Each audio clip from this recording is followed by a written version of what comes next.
história que eu quero estudar com vocês está no livro de Lucas, Evangelho de Lucas, capítulo 24. Finalzinho do Evangelho de Lucas. É uma história bem conhecida, mas que eu quero tentar tirar algumas lições aqui para a nossa vida espiritual. Lucas, capítulo 24, e nós vamos ler a partir do verso 13.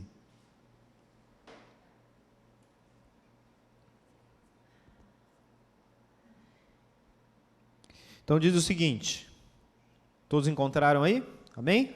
Então acompanhem comigo a leitura. Naquele mesmo dia, 2 discípulos estavam indo para uma aldeia chamada Emaús, que ficava a uns 10 quilômetros de Jerusalém.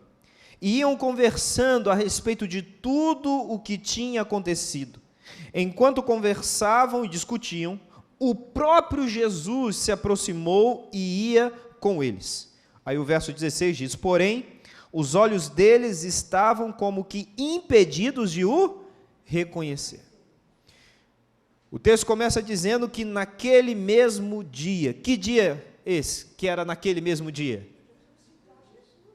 No dia da ressurreição. Naquele mesmo dia, aqui Lucas está fazendo uma referência ao dia da ressurreição. Então, nós estamos aqui, no domingo da ressurreição, 2 discípulos estão a caminhos de uma cidade chamada Emaús, entristecidos, completamente em frangalhos, depois de tudo aquilo que eles haviam passado durante aquele final de semana terrível, ali aqueles momentos finais em que Cristo foi preso, foi agredido de diversas formas, foi humilhado na frente de todos em Jerusalém e, por fim, crucificado entre 2 malfeitores e morto. E agora eles retornam para casa completamente destruídos fisicamente, psicologicamente, e podemos imaginar aí o estado desses 2 discípulos. E não era para menos, Imagine que você dedicou a sua vida, parou toda a sua vida, abriu mão de tudo que você tinha, de tudo que você fazia, para se dedicar a uma causa, e durante 3 anos e meio você esteve plenamente envolvido com essa causa. Você deixou o trabalho de lado, você abandonou a sua carreira, você deixou a sua família, você negligenciou até mesmo a sua família, você se afastou de amigos, você simplesmente parou a sua vida para seguir uma ideia. E na cabeça desses discípulos a ideia era, o Messias está entre nós. Aquele momento que tanto esperamos a vida inteira, que nós ouvimos as histórias, as profecias dos nossos avós, que contaram aos nossos pais e que os nossos pais nos contaram, e está se cumprindo agora. Nós estamos vivendo a história. O que poderia ser mais importante do que a chegada do Messias? Nada era mais importante. E eles acreditaram nisso de todo o seu coração e abriram mão de tudo para seguir Jesus, tudo. A Bíblia conta a experiência de alguns discípulos, como Pedro, João, Tiago, que deixaram ali a sua cooperativa de pesca, deixaram as redes e foram seguir Jesus. Mateus deixou a coletoria e foi seguir a Jesus. E assim vários outros que a Bíblia não menciona especificamente, mas abriram mão de muita coisa para seguir a Jesus, porque acreditavam que Jesus era o Messias. Só que agora, diante de tudo aquilo que havia acontecido, todas as esperanças e expectativas estavam completamente derrubadas. Você alguma vez já se dedicou a algo na sua vida? Alguma vez você já apostou todas as suas fichas em algo, assim, que você se dedicou de todo o coração, que você acreditou naquilo, você investiu naquilo, e lá no final, tudo desmoronou. Tudo aparentemente deu errado. E você se sente como se você tivesse perdido, jogado fora anos da sua vida.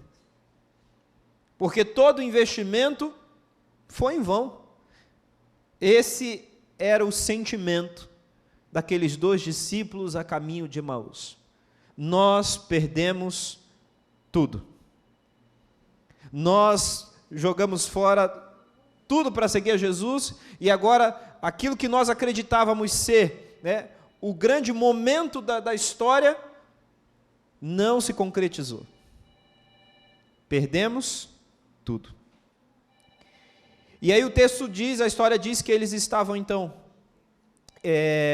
caminhando, né, a caminho de Emaús, e tristes ali, conversando, discutindo pelo caminho, quando de repente, quem se aproxima deles? O próprio Jesus. E começa a caminhar junto deles. Eu fico emocionado, queridos, em pensar que nos momentos mais escuros da vida, que nos momentos quando o nosso coração está completamente envolto em dor, decepção, frustração, desânimo, é justamente no momento em que o Senhor Jesus se aproxima de nós e começa a caminhar conosco o caminho. Só que, curiosamente, embora Jesus estivesse caminhando com eles o caminho, diz o texto que eles não podiam o reconhecer, eles não conseguiam reconhecer Jesus, eles não conseguiam enxergar Jesus. Porque em meio às dores e decepções da vida, muitas vezes os nossos olhos espirituais se fecham. A nossa sensibilidade espiritual adormece e nós nos tornamos cegos espirituais, porque a decepção, a frustração da vida é tão grande que a gente não consegue enxergar nada além do problema, nada além da dor, nada além da frustração. E se você se sente assim ou já se sentiu assim, não se culpe por isso, porque isso nada mais é do que uma reação humana. É uma das reações mais humanas possíveis, né? Nos tornarmos completamente focados e cegos com relação ao que está ao nosso redor, porque estamos vivendo um momento de dor, um momento de trevas na vida.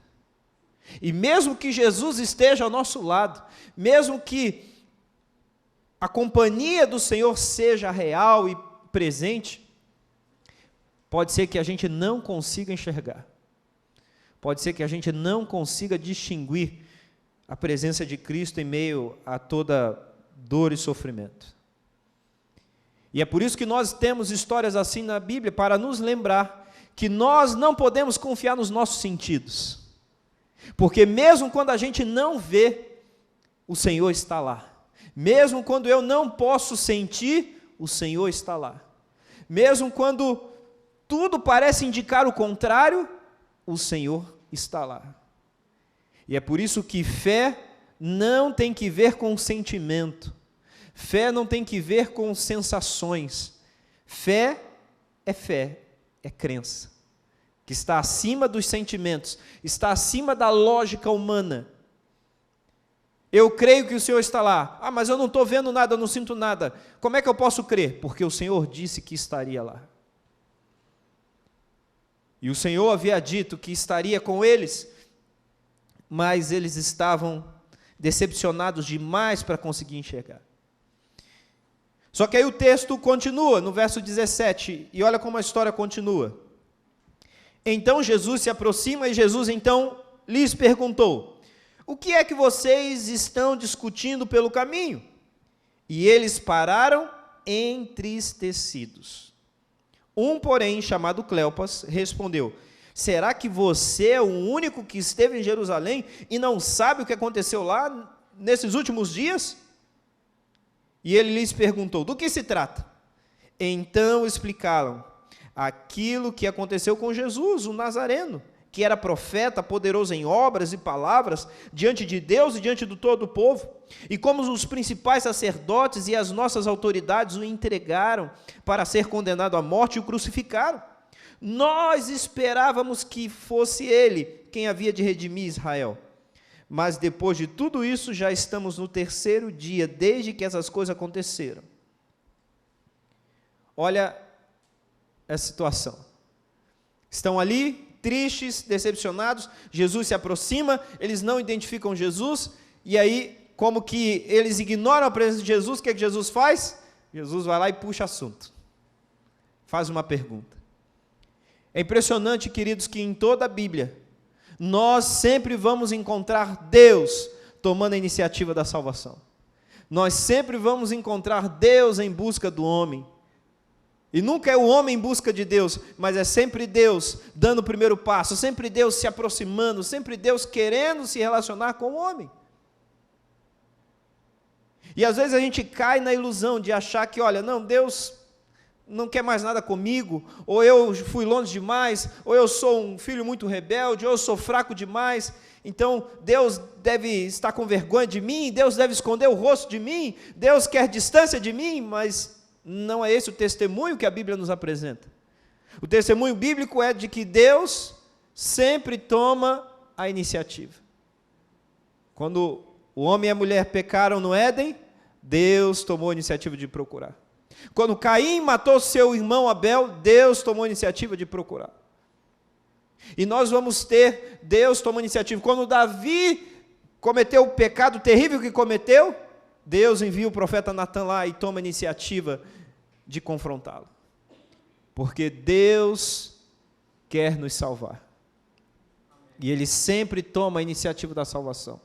Então, queridos, saiba de uma coisa: não importa o que você faça, onde você vá nessa vida, Deus estará sempre em busca de te salvar.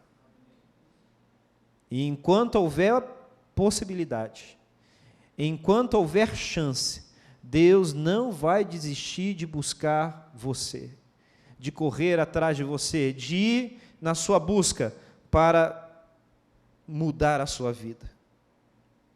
Jesus toma a iniciativa para curar aquelas feridas que estavam sangrando naqueles corações decepcionados. Jesus toma a iniciativa para dar a eles nova esperança, para salvá-los. E eles começam então, a dizer a Jesus: você acha que Jesus não sabia o que eles estavam conversando? Claro que sabia. Mas Jesus começa a botar eles para falar, né? É interessante isso, e aí o pessoal que é entendido aí de psicologia, né, dessa área da psicanálise, né, vai falar a respeito da importância de, às vezes, você colocar para fora os sentimentos, né, aquilo que você está sentindo, porque quando a gente verbaliza, é diferente de quando a gente só pensa, quando fica só no pensamento. Tem coisas que a gente precisa botar para fora, a gente precisa se ouvir falando para que aquilo nos leve à reflexão. E é o que Jesus faz com eles. Do que vocês estão falando aí? Pô, você está vindo de Jerusalém, você não sabe o que aconteceu? Não é possível, né? Você estava onde? É igual o pessoal, quando chega alguém e pergunta algo que todo mundo sabe, fala: você estava onde? Não tinha internet onde você estava, não? Você estava no meio da floresta amazônica, né? Está todo mundo falando disso e você não sabe do que está acontecendo? E Jesus chega ali como o desentendido, como não sabe, alguém que não sabe o que está acontecendo. É mesmo? O que houve? Conta para mim. E aí eles começam a contar. E aí você percebe que quando eles começam a contar o que tinha acontecido, na verdade, eles dão a versão deles dos fatos. É como eles se sentiam em relação a tudo aquilo que havia acontecido. Porque o problema não estava nas circunstâncias, o problema não estava do lado de fora, o verdadeiro problema que precisava ser tratado estava aqui dentro. Estava dentro do coração deles, estava dentro da mente deles. Eles dizem: olha, você nunca ouviu falar daquilo que aconteceu com Jesus, né, que era de Nazaré? Homem poderoso em palavras e atos, ele fez curas, ele fez coisas maravilhosas. Nós esperávamos que fosse ele quem havia de redimir Israel. Em outras palavras, está dizendo, nós tínhamos certeza que ele era o Messias, que ele ia se levantar para libertar Israel do jugo romano, que ele ia, né, com poder nos liderar, seria um grande rei, cumpriria as promessas do Antigo Testamento a respeito do Messias. Mas a verdade é que ele foi preso, foi humilhado de todas as formas possíveis, e esse já é o terceiro dia, e tudo acabou. Aonde estava o problema? Nas circunstâncias? Nas coisas que haviam acontecido? Não. O problema estava dentro deles. Eles não conseguiam enxergar o que de fato havia acontecido. Eles estavam perdidos nas suas próprias convicções. E às vezes a gente fica assim também na vida, perdido em nossas próprias convicções, naquilo que a gente entende ser o correto, de como as coisas deveriam ser, e acabamos desprezando ou ignorando a forma como Deus quer que as coisas sejam. Como uma criança mimada que, quando não se faz o que ela quer, né, chora, faz birra, se joga no chão, reclama, protesta, se rebela. Assim nos comportamos às vezes quando Deus não faz as coisas da maneira que a gente quer. Eles estavam decepcionados não porque Jesus não fosse o Messias, mas porque Jesus não era o Messias que eles queriam que Jesus fosse. Porque Deus não havia feito as coisas da maneira como eles esperavam que deveriam ser. E por isso estavam decepcionados. Porque as expectativas deles estavam erradas. Mas aí eles continuam dizendo no verso 22, mas é verdade também que algumas mulheres do nosso grupo nos surpreenderam, indo de madrugada ao túmulo e não achando o corpo de Jesus. Voltaram dizendo que tinham tido uma visão de anjos, os quais afirmam que ele vive. De fato, alguns dos nossos foram ao túmulo e verificaram a exatidão do que as mulheres disseram, mas não o viram. E aí eles dão uma informação aqui a mais, que é uma informação importante, né? De que, embora eles estivessem decepcionados e entristecidos, eles não estavam ignorantes a respeito dos fatos. Eles já tinham a informação da ressurreição de Jesus. Eles já haviam sido avisados, eles já tinham recebido, né, o conhecimento de que Jesus havia ressuscitado. E aí o que a gente descobre nessa história? De que o conhecimento da verdade, ele só é útil se houver fé. Sem fé, nem mesmo todo o conhecimento das doutrinas, da Bíblia, será suficiente para nos salvar. Será suficiente para impactar a nossa vida. É por isso que sem fé é impossível agradar a Deus. A fé, e eu costumo dizer isso, né, em alguns sermões, de que se nós analisarmos com sinceridade, né, todas as nossas dificuldades, as nossas debilidades, fraquezas espirituais, e você for voltando até a raiz do problema, você vai chegar sempre na mesma causa: incredulidade, falta de fé. Todos os nossos tropeços, todos os nossos pecados, todos os erros que cometemos, todos os vacilos que damos, é porque lá na raiz do problema está a falta de fé. Porque duvidamos, porque de alguma maneira deixamos de acreditar naquilo que Deus nos revelou, e aí acabamos tomando decisões erradas. Tudo se explica pela falta de fé. A gente acha muitas vezes que tem fé, né? Aí Jesus vem e diz assim: olha, se tua fé fosse do tamanho de um grão de mostarda, você mandaria esse monte aqui, sai daqui, pula lá, e ele obedeceria. Mas como a tua fé é tão pequena, tua fé é tão irrisória, tua fé é tão insignificante de tamanho, que nem isso você consegue fazer. Não dá para se comparar nem a um grão de mostarda. Porque a gente acha que tem fé, mas a gente descobre a verdade quando chegam esses momentos.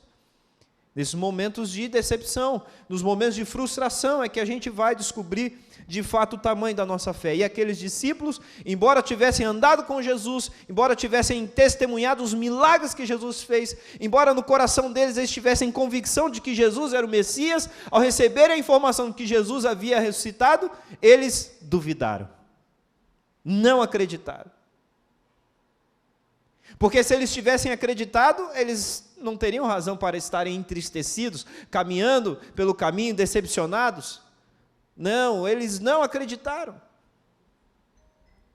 Embora tivessem todo o testemunho do tempo que eles conviveram com Jesus.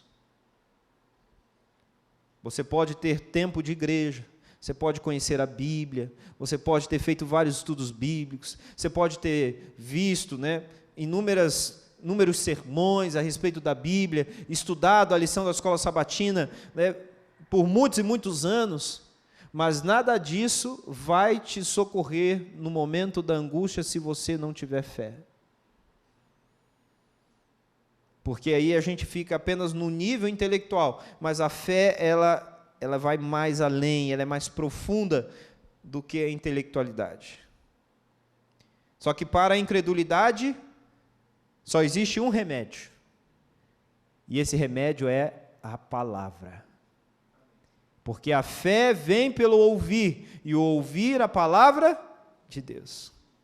E aí o que Jesus faz com eles? Depois de ouvir essa alimentação deles, né, depois de ouvir a respeito da incredulidade deles, como que Jesus reage? E aí olha o que Jesus fala a partir do verso 25. Então ele lhes disse: como vocês são insensatos e demoram a crer em tudo que os profetas disseram. Em outras palavras, irmãos, se tivéssemos aqui uma tradução popular dos dias de hoje, das ruas, seria Jesus dizendo assim: como vocês são burros. É o que Jesus está dizendo aqui, ó, quando vocês demoram a entender as coisas e crerem, olha, vocês têm a informação diante de vocês, vocês têm o conhecimento, vocês viram, vocês têm o testemunho, vocês têm tudo o que é necessário para crer. Por que vocês não creem? Por que vocês estão demorando a entender o que aconteceu? E aí Jesus começa a explicar para eles, né? Olha como é que Deus é paciente, né? Deus é muito paciente. E ele diz: olha, não é verdade que o Cristo tinha que sofrer e entrar na sua glória? E aí Jesus, começando por Moisés e todos os profetas, explicou-lhes o que constava a respeito dele em todas as Escrituras. Eu imagino então agora Jesus, por todo aquele caminho, a Bíblia diz que eram 10 quilômetros, né? Eu não sei quanto tempo leva para caminhar 10 quilômetros, mas deve ser um tempo considerável, né? Porque 10 quilômetros não é uma distância curta para se ir a pé, né? Anda um pouquinho. E eles foram ali caminhando, então Jesus dá um estudo bíblico para eles, citando lá desde Moisés, as profecias. Vocês lembram quando Moisés levantou lá a serpente no deserto, né, representando o Filho de Deus? Então, o Filho de Deus tinha que ser levantado também no deserto. Vocês não leram lá em Isaías 53, a respeito do servo sofredor, que seria moído pelas iniquidades, que Deus, o Pai, iria moê-lo, iria se agradar, e por causa de suas pisaduras, né, os pecadores então seriam sarados. Jesus foi citando tudo aquilo que a Bíblia falava a respeito dele para aqueles discípulos.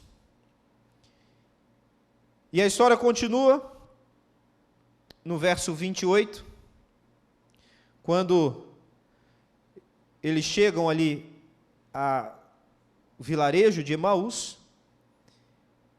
Quando se aproximavam da aldeia para onde iam, ele fez menção de passar adiante. Mas eles o convenceram a ficar, dizendo: fica conosco, porque é tarde, e o dia já vai chegando ao fim. E ele entrou para ficar com eles. Então agora eles chegam até o vilarejo. Então Jesus faz assim um sinal, dizendo: olha, foi muito bom estar com vocês, grande abraço, vou seguir o meu caminho. Só que eles dizem: não, olha, já está anoitecendo. Naquela região, né, da cultura oriental, essa questão da hospitalidade é uma questão muito séria, né, sagrada. Você não pode negar hospitalidade a ninguém, porque são viajantes, né, todos são viajantes ali. A gente vive num contexto urbano, moderno, a gente não entende muito como é isso. Mas imagine numa sociedade onde não haviam meios de locomoção confortáveis para a maioria das pessoas, e tudo era distante. Então, no final das contas, todo mundo estava sempre viajando para algum lugar, caminhando para algum lugar. Então, era uma obrigação sagrada você ser hospitaleiro, porque amanhã era você, entendeu? Se hoje eu estou abrigando alguém, amanhã alguém vai ter que me abrigar, porque eu vou ter que viajar também, vou ter que caminhar por aí. Então, era um contrato social onde todos atendiam. E aí, por hospitalidade, eles dizem: não, fica aí. Passa a noite conosco. E aí Jesus entra para ficar com eles. Depois de todo aquele estudo bíblico, em que eles ouviram a palavra de Deus. Eles então agora entram na casa, e aí olha o que acontece a partir do verso 30. E aconteceu que quando estavam à mesa, ele pegou o pão e o abençoou, dizendo, e o abençoou, depois partiu o pão e deu a eles. Então os olhos deles se abriram, e eles reconheceram Jesus, mas ele desapareceu da presença deles. E disseram um ao outro: não é verdade que o coração nos ardia no peito, quando ele nos falava pelo caminho, quando nos explicava as Escrituras? E na mesma hora, levantando-se, voltaram para Jerusalém, onde acharam os 11 reunidos e outros com eles, para contar o testemunho que de fato o Senhor havia ressuscitado e havia aparecido a eles. Que história tremenda! Eles diziam: olha, não nos ardia o coração no momento em que ele nos falava da Bíblia? Aquele coração fechado, endurecido, em trevas, deprimido pelas decepções que eles haviam passado no último final de semana, naquele coração, né, frio, começou a arder uma chamazinha, que é a chama da presença, que é a chama do Espírito, a chama do poder de Deus, que só a palavra de Deus é capaz de despertar. Aquela fogueira que se apagou, e que agora precisa receber o sopro do Espírito, para que a brasa novamente se acenda, e o fogo ressurja. Esse é o poder da palavra na vida daqueles que creem. E ali Jesus recitou para eles a palavra, porque essa é a maneira, a única maneira que temos de reavivar a nossa fé. E é por isso, queridos, que a gente vem à igreja 3 vezes na semana, a gente estuda a lição da escola sabatina aí todo dia, a gente fica escutando louvores, ouvindo coisas a respeito da Bíblia, né, da fé, porque nós precisamos estar constantemente ao alcance do Espírito, dentro do radar de Deus, porque de outra maneira essa fogueira do coração ela vai se apagando e se esfriando, até que eu já não consigo mais sentir a presença de Deus, mesmo que Ele esteja ao meu lado, até que eu não consiga mais reconhecer Jesus na minha vida. E aí tudo se torna trevas, tudo se torna tristeza e decepção, porque a vida nesse mundo, queridos, está cheia de decepção e tristeza. A vida nesse mundo está cheia de motivos para lamentação. Que não nos falta é motivo para lamentar e nos entristecermos nessa vida. Basta você sentar meia hora ali no sofá e assistir qualquer desses jornais que passam por aí, você vai encontrar, né, dezenas de motivos para lamentar a vida nessa terra. Mas a única maneira de nós termos alegria e esperança é que a chama do Evangelho arda no nosso coração. Quando foi que você deixou de sentir o arder de Deus no seu coração? Quando foi que vir à igreja se tornou apenas mais um hábito, algo que você faz por mera rotina, e você vem e canta as músicas quase que automaticamente, e você ouve os sermões, e aquilo não te toca mais, não mexe mais com o teu coração, já você não sente mais aquele queimar da presença de Deus na sua vida, porque se tornou frio e insensível. Precisamos voltar para o radar de Deus. Precisamos voltar para o alcance do Espírito. Não que o Espírito Santo de Deus seja limitado, mas é porque nós podemos, pelas nossas escolhas, limitar a ação de Deus na nossa vida. Quando eu fujo do raio de ação de Deus, quando eu me afasto do raio de ação de Deus. Porque se meu relacionamento com Deus se resume apenas aos momentos que eu passo na igreja do culto, isso é muito pouco. E aí a chama vai se apagando e eu vou perdendo a sensibilidade. E aí o que Jesus faz? Jesus nos convida à mesa. Vamos para a mesa. E o que é a mesa, queridos? A mesa é lugar de relacionamento. Eu não sei você, mas eu não sento para comer com qualquer pessoa. Eu não compartilho a mesa com qualquer pessoa. E eu acho que você também não. Porque, via de regra, a gente apenas compartilha a mesa com as pessoas próximas, queridas, com quem nós nos relacionamos, porque ali é um momento, né, é um momento sagrado, em que podemos conversar, falar da vida, né, dividir ali uma boa refeição. A mesa é símbolo de comunhão. É por isso que Jesus nos deixou a Santa Ceia, né, como símbolo de comunhão, porque na Santa Ceia a gente se reúne ao redor da mesa para dividir o pão e o suco de uva, como um símbolo daquilo que nós devemos fazer, não só nos dias de ceia na igreja, mas que nós devemos fazer constantemente. Sentar à mesa, para conversar, para nos relacionarmos, para testemunharmos. E Jesus nos chama para sentar à sua mesa, na mesa com Ele. E não sei se você reparou na história, na sequência, né, dos acontecimentos, eles se assentam à mesa com Jesus, mas os olhos deles ainda não distinguiam Jesus. Estavam sentados com Jesus, mas ainda não viam Jesus. Jesus abençoou o pão, mas eles ainda não viram Jesus. Mas foi só então, quando Jesus partiu o pão e deu a eles e compartilhou com eles, foi aí então que os seus olhos se abriram e eles enxergaram Jesus. Sabe o que eu aprendo dessa história? Sabe o que eu aprendo desse relato? É que a bênção de Deus, quando ela é seguida do compartilhamento, isso vai fazer com que os meus olhos espirituais se abram. Bênção recebida só é bênção completa se for bênção compartilhada. As pessoas só vão ver Jesus quando a bênção é compartilhada. Jesus só vai ser notado, só vai ser visto quando a bênção é compartilhada. É aí que os olhos se abrem. É aí que a face de Jesus se torna conhecida. Veja, quando Jesus falou da Bíblia, ardia o coração deles, mas eles ainda não enxergaram Jesus.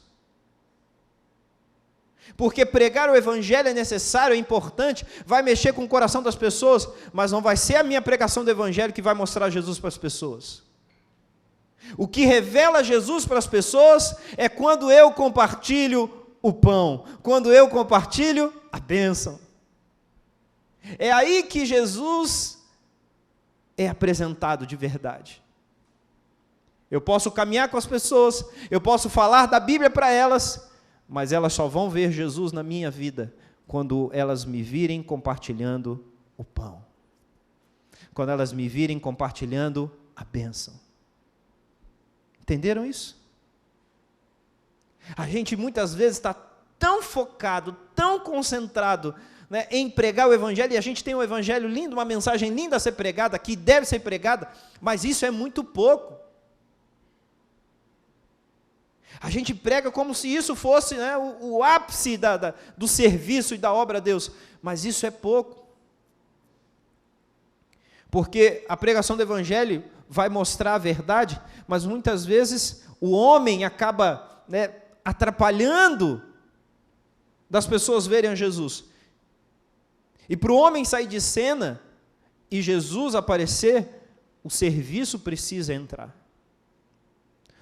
O compartilhamento tem que acontecer.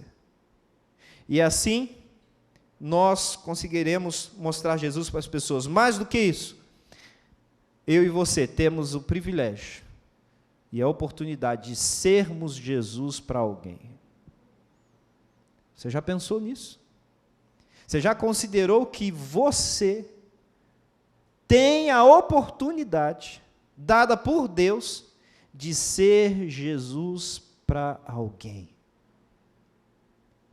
Nós não sabemos como é que era o rosto de Jesus, né? Deus, em sua infinita sabedoria, não deixou nada registrado a respeito da face de Jesus. E eu acredito que tenha sido proposital. Porque a face de Jesus pode ser a sua face. O rosto de Jesus pode ser o seu rosto. Você pode ser a imagem de Jesus para alguém. E essa é uma grande responsabilidade. Das pessoas pensarem, como que Jesus se parece? Ah, o Jesus se parece com aquela pessoa. Jesus se parece com os seus filhos, com os seus irmãos. Queridos, esse é o nosso chamado. Essa é a verdadeira religião, essa é a fé verdadeira. Isso está além até do que é ser um adventista do sétimo dia. Isso está além, isso significa ser um filho de Deus, ser confundido com Jesus, ser Jesus para as pessoas. Isso está acima de qualquer nome que a gente possa carregar. Então nós somos chamados e temos a oportunidade de sermos esse instrumento, esse canal de bênção para as pessoas. O que Deus tem colocado na sua vida que você pode compartilhar? Quais são as bênçãos que Deus tem derramado sobre a sua vida que você tem condições de compartilhar? O mutirão de Natal é só uma ferramenta em meio a muitas que Deus nos dá, uma porta de oportunidade que Deus nos dá para compartilhar um pouco das bênçãos que temos recebido. E agora a bola está conosco. Agora a tocha da verdade, o bastão está nas nossas mãos. E nós precisamos então honrar a expectativa, não que nós temos em relação a Deus, mas que Deus tem em relação a nós. De que ao derramar bênçãos sobre a nossa vida, essas bênçãos não vão ter um fim em nós mesmos, elas vão fluir de nós para outras pessoas. E aí eu termino nessa noite fazendo uma pergunta ao seu coração. Quantos desejam nessa noite dizer a Jesus, Senhor, conta comigo, porque eu quero ser um instrumento de bênção, eu quero ser um canal de bênção, eu quero ser Jesus para as outras pessoas. Você quer ser Jesus para os outros? Então deixa Deus te usar para isso. Vamos orar? Fique em pé e vamos pedir a bênção de Deus.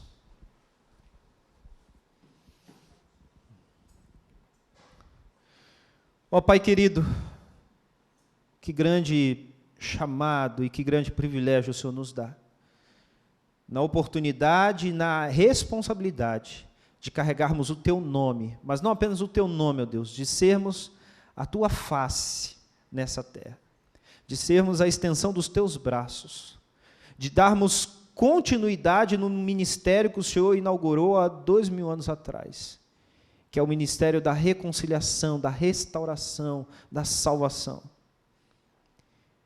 O Senhor nos ensinou que através do compartilhar, do partir o pão, do comunicar amor, nós conseguiremos, ó Deus, quebrar todas as objeções à mensagem do Evangelho. Nós já temos a mensagem, é uma mensagem maravilhosa, uma mensagem poderosa, uma mensagem transformadora. Mas diante de nós temos muitos corações endurecidos, fechados, ó Deus, a essa mensagem. E a única forma de quebrar essa barreira é compartilhando o amor. Então, ajuda-nos, ó Deus, a sermos esses compartilhadores, a entendermos que as bênçãos que recebemos de Tuas mãos não são para nós apenas, ou para a nossa família, não são para o nosso conforto, não são para o acúmulo, não são para o nosso ensoberbecimento, mas são para serem compartilhadas. E que ao compreender essa mensagem, ao compreendermos esse chamado a Deus, possamos então de maneira liberal, de maneira com alegria, com felicidade, compartilharmos as bênçãos, na certeza de que jamais nos faltará, porque dos celeiros do céu, As janelas serão abertas e serão derramadas sobre a nossa vida para que possamos compartilhar cada vez mais. Usa-nos, ó Deus, nesse propósito e que possamos honrar, ó Deus, então, o Teu nome, sendo Jesus para as pessoas que encontrarmos pelo caminho. Fica conosco, perdoa os nossos pecados e ajuda-nos a vivermos à altura desse chamado, é o que pedimos em nome de Jesus. Amém.